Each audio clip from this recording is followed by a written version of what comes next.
ಬೆಂಗಳೂರಲ್ಲಿ ಸುಮಾರು 50 ಲಕ್ಷಕ್ಕೂ ಜಾಸ್ತಿ ಹೆಣ್ಮಕ್ಳಿದ್ದಾರೆ.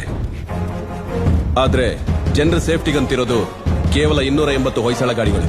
ಯಾವುದೇ ಹುಡುಗಿ ತೊಂದರೆಲಿದ್ರು ಪೊಲೀಸ್ ಆಪ್ ಕ್ಲಿಕ್ ಮಾಡಿದ್ರೆ 9 ನಿಮಿಷಗಳಲ್ಲಿ ಅವಳಿಗೆ ಸಹಾಯ ಸಿಗುತ್ತೆ. ಈಗ ನೀವು ಮನಸ್ಸು ಮಾಡಿದ್ರೆ ಆ 9 ನಿಮಿಷನ 3 ನಿಮಿಷ ಇಳಿಸಬಹುದು.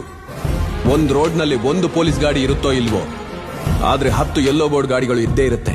ಪೊಲೀಸ್ ಸ್ಪಾಟ್ಗೆ ಬರೋಕ್ಕಿಂತ ಮುಂಚೆ ತೊಂದರೆಯಲ್ಲಿರೋ ಹೆಣ್ಮಕ್ಳನ್ನ ನೀವು ಕಾಪಾಡಬಹುದು.